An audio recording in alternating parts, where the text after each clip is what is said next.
AP రాజకీయాల్లో సంచలనాలు నమోదవుతున్నాయి. సార్వత్రిక ఎన్నికలకు సమయం దగ్గర పడుతూ ఉండటంతో ఒక పార్టీ నుంచి మరో పార్టీలోకి నేతలు మారుతున్నారు. ఎన్నికల్లో గెలిపే లక్ష్యంగా పార్టీ కార్యకర్తలు, నేతలు ప్రచారంలో బిజీగా ఉంటున్నారు. ఇదిలా ఉంటే పార్టీ అభ్యర్థుల మార్పు కూడా జరుగుతున్నాయి. అనకాపల్లి వైసీపీ ఎంపీ అభ్యర్థి బూడి ముత్యాల నాయుడును తిరిగి ఎమ్మెల్యేగా పోటీ చేయించాలని ఆ పార్టీ అధిష్టానం ఆలోచిస్తున్నట్లు తెలుస్తోంది.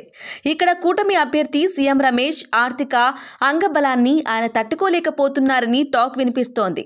అందుకే ఆయనను మాడుగుల నుంచి పోటీ చేయించాలని నిర్ణయించినట్లు సమాచారం. ఇక్కడ గౌర సామాజిక వర్గం నుంచి ఓ బలమైన నేతను బరిలోకి దించనున్నట్లు తెలుస్తోంది. కాగా ఇప్పటికే సీఎం జగన్ ఉత్తరాంధ్ర పైన ప్రత్యేకంగా ఫోకస్ చేశారు. ప్రస్తుతం విశాఖలో ఉన్న జగన్ అనకాపల్లి, విశాఖ పార్లమెంటు పరిధిలో పార్టీ ముఖ్యులతో సమీక్ష చేస్తున్నారు.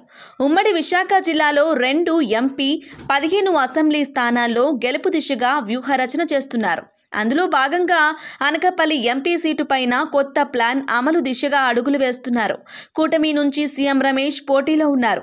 వైసీపీ నుంచి ముత్యాల నాయుడు స్థానంలో కొత్త అభ్యర్థి ప్రకటన పైన కసరత్తు చేస్తున్నట్లు సమాచారం. అనకాపల్లి లోక్సభ స్థానానికి డిప్యూటీ సీఎం బూడి ముత్యాల నాయుడు పేరును వైసీపీ అధినేత వైఎస్ జగన్ ఖరారు చేశారు. ఈ మేరకు అధికారికంగా ప్రకటించారు. బూడి ముత్యాల నాయుడు ప్రస్తుతం మాడుగుల సిట్టింగ్ ఎమ్మెల్యేగా ఉన్నారు. మాడుగుల అసెంబ్లీకి బూడి ముత్యాల నాయుడు కుమార్తె అనురాధను వైసీపీ అధిష్టానం ఇన్ఛార్జిగా నియమించింది. అనకాపల్లి ఎంపీగా కొప్పుల వెలమ సామాజిక వర్గానికి చెందిన బూడి ముత్యాల నాయుడును బరిలోకి దింపుతోంది. మరోవైపు అనకాపల్లి ఎంపీ సీటుకు ఎన్డీఏ కూటమి తరపున సీఎం రమేష్ పోటీ చేస్తున్నారు. బీజేపీ తరపున సీఎం రమేష్ బరిలో నిలవనున్నారు. వైఎస్ఆర్ జిల్లాకు చెందిన సీఎం రమేష్ గతంలో టీడీపీ నుంచి రాజ్యసభకు ఎంపికయ్యారు. అనంతరం బీజేపీలో చేరారు. తాజాగా ఆయనను అనకాపల్లి ఎంపీ అభ్యర్థిగా బీజేపీ అధిష్టానం బరిలో నింపింది. ఈ ఎన్నికల్లో టీడీపీ, బీజేపీ, జనసేన కూటమిగా బరిలోకి దిగుతున్నాయి. పొత్తుల్లో భాగంగా బీజేపీకి 6 ఎంపీ, 10 ఎమ్మెల్యే సీట్లు కేటాయించారు. అందులో అనకాపల్లి ఎంపీ సీటు కూడా బీజేపీ కోటాలోకి వెళ్లింది. ప్రస్తుతం అనకాపల్లి ఎంపీగా వైసీపీ నేత సత్యవతి కొనసాగుతున్నారు. అయితే మరోసారి ఆమెను అనకాపల్లి ఎంపీగా పోటీ చేయించేందుకు వైసీపీ అధిష్టానం ఆసక్తి చూపించలేదు. దీంతో కొప్పుల వెలమ సామాజిక వర్గానికి చెందిన బూడి ముత్యాల నాయుడుకు అవకాశం ఇచ్చారు. అనకాపల్లి స్థానంలో గెలుపును ఈసారి జగన్ ప్రతిష్టాత్మకంగా తీసుకున్నారు. కడప జిల్లాకు చెందిన సీఎం రమేష్ అనకాపల్లిలో పోటీ చేస్తూ ఉండటంతో లోకల్, నాన్ లోకల్ నినాదం వైసీపీ తెర మీదకు తీసుకొచ్చింది. డిప్యూటీ సీఎంగా ఉన్న ముత్యాల నాయుడును ఎంపీ అభ్యర్థిగా బరిలోకి దింపి ఆయన కుమార్తెకు మాడుగుల సీటు కేటాయించింది. అయితే తాజాగా ఎంపీ అభ్యర్థి మార్పు పైన పార్టీలో చర్చ జరుగుతోంది. అనకాపల్లిలో దాదాపు 14 లక్షల మంది జనాభా ఉన్నారు. ప్రధానంగా కాపు, వెలమ, గవర సామాజిక వర్గాల వారే ప్రజలే 75% పైగా ఉంటారు. దీంతో ఇక్కడ ప్రధాన పార్టీలన్నీ ఎప్పుడూ ఈ 3 సామాజిక వర్గాలకు చెందిన నాయకులకే ఎంపీ టికెట్లు ఇవ్వడం ఆనవాయితీగా మారుతోంది. అయితే టీడీపీలో సుదీర్ఘకాలం పనిచేసి అనకాపల్లి సీటుపైన ఆశలు పెట్టుకుంటున్న ఆడారి కిషోర్ కుమార్ తాజాగా సీఎం జగన్ సమక్షంలో వైసీపీలో చేరారు.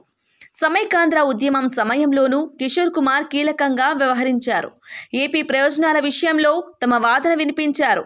టీడీపీ కోసం శ్రమించినా తనకు గుర్తింపు ఇవ్వకపోవడంతో కిషోర్ కుమార్ మనస్తాపానికి గురయ్యారు. వైసీపీలో చేరే సమయంలోనే ముఖ్యమంత్రి జగన్ నుంచి కిషోర్కు స్పష్టమైన హామీ ఉందని పార్టీ నేతల్లో చర్చ జరుగుతోంది. చంద్రబాబు అరెస్టు సమయంలో విశాఖ విమానాశ్రయం రన్వే పైన కిషోర్ ఆందోళన చేయడంతో కేంద్ర సాయుధ బలగాలు కేసు నమోదు చేశారు. అనకాపల్లిలో పని చేసుకోవాలని, సీటు ఇస్తామని హామీ ఇచ్చినా చివరకు సీటు దక్కలేదు. దీంతో మద్దతుదారుల సూచన మేరకు వైసీపీలో చేరారు. అనకాపల్లిలో సిట్టింగ్ ఎంపీ సత్యవతిని కాదని ముత్యాల నాయుడుకు సీటు ఇచ్చారు. సీఎం రమేష్ కు ధీటుగా, దూకుడుగా వ్యవహరించే కిషోర్ కుమార్ పేరును పార్టీ పరిశీలిస్తున్నట్లు ఉమ్మడి విశాఖ నేతల్లో చర్చ జరుగుతోంది. సామాజిక సమీకరణాలతో పాటుగా స్థానికుడు, సత్సంబంధాలు ఉండటంతో కలిసి వస్తోందని అంచనా వేస్తున్నారు. అనకాపల్లితో పాటుగా పరిధిలోని అసెంబ్లీ స్థానాల్లో సామాజిక సమీకరణాలు, ప్రస్తుత పార్టీ బలాబలాలపైన జగన్ సమీక్షిస్తున్నారు. ఈ క్రమంలో అనకాపల్లి ఎంపీ అభ్యర్థి మార్పు పైన జగన్ నిర్ణయం తీసుకునే ఛాన్స్ కనిపిస్తోంది. కొత్త అభ్యర్థిగా ఆడారి కిషోర్ కుమార్ పేరు ప్రకటించే అవకాశం ఉందని చెబుతున్నారు. చంద్రబాబు నాయుడు గారు బీసీ కమిటీల్ని వారి పార్టీ పరంగా వేస్తూ కొన్ని మాటలను మాట్లాడినటువంటి విషయం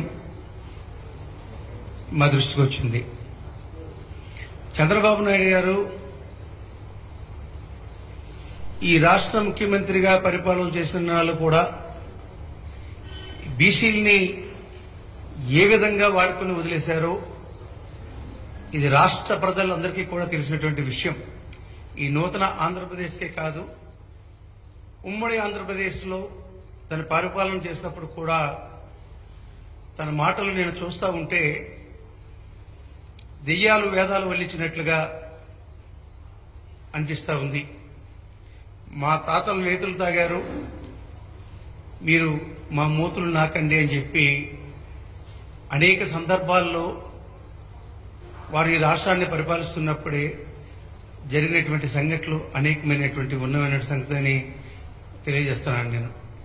మరి అంతేకాకుండా తన ఉమ్మడి ఆంధ్రప్రదేశ్లో ముఖ్యమంత్రిగా పరిపాలన చేస్తున్నప్పుడు కూడా బీసీలని ఎన్నికల వరకు వాడుకొని ఎన్నికల ప్రచార కార్యక్రమాలు కానీ మేనిఫెస్టోల్లో కానీ బీసీలని ఉద్ధరిస్తామని చెప్పి మా పార్టీకి ఓట్లేయండి అని అంటే ఆ రోజు రాష్ట్రంలో బీసీలందరూ కూడా అటువైపున ఓట్లు వేసిన తర్వాత తీరా అధికారంలోకి వచ్చినటువంటి చంద్రబాబు బీసీలని ఏ విధంగా మోసం చేశాడు అని అంటే బీసీ వర్గాల్లో ఉన్నటువంటి రజకులకి ఇస్త్రీ పెట్టించే కార్యక్రమం, నాయి బ్రాహ్మణులకి కత్తిర్లు ఇచ్చే కార్యక్రమం, సెట్టిబెల్జీ కులస్తులకి గీత కార్మికులకు సంబంధించి మోకులు ఇచ్చే కార్యక్రమం తప్ప బీసీలకి ఏం చేశారని చెప్పి అడుగుతా ఉన్నారు. పేరుగుర్తు మీద ఓటేసి ఇతర అభ్యర్థుల్ని గెలిపించండి అనే దానికి మన పథకాలే శ్రీరామ రక్ష. ఈ రోజు మళ్ళీ జగన్మోహన్ రెడ్డి గారు ఈ రాష్ట్రానికి ముఖ్యమంత్రి అయితేనే ఈ పథకాలన్నీ కూడా అందరూ ప్రతి ఒక్క కుటుంబానికి అందుతాయనేటువంటి విషయాన్ని ప్రతి ఒక్కరు కూడా తెలియజేయాలని చెప్పి తెలియజేస్తా ఉన్నా. గెలిపించాలి. మీ అందరితో పాటు బాబురావు గారు ఎక్కువ పెద్దలు అందరూ కాల్సిన రోజు ఎప్పుడు కూడా మాకు ఉండాలని చెప్పి ఇందాక చెప్పినట్టుగా బాబురావు గారు రాజ్యసభ నిధుల నుంచి మన పార్లమెంటు నిధుల నుంచి తప్పనిసరిగా శాసనసభ నిధుల నుంచి అత్యధిక నిధులు చంద్రగుంటూరు గ్రామానికి ఇచ్చి మన గ్రామాన్ని అభివృద్ధి చేస్తామని చెప్పి మీ అందరికీ కూడా తెలియజేసుకుంటూ ఈ రోజు ఎన్నికల ప్రచార కార్యక్రమంలో మొట్టమొదటిగా పాయకరాపేట నియోజకవర్గంలో మన నక్కపల్లి మండలం చంద్రదొడ్డి గ్రామంలో పాల్గొనేటువంటి అవకాశం కల్పించినటువంటి పెద్దలందరికీ మరి అవకాశాన్ని ఉత్తీర్ణీకరించి కూడా స్వాగతం పలుకుతూ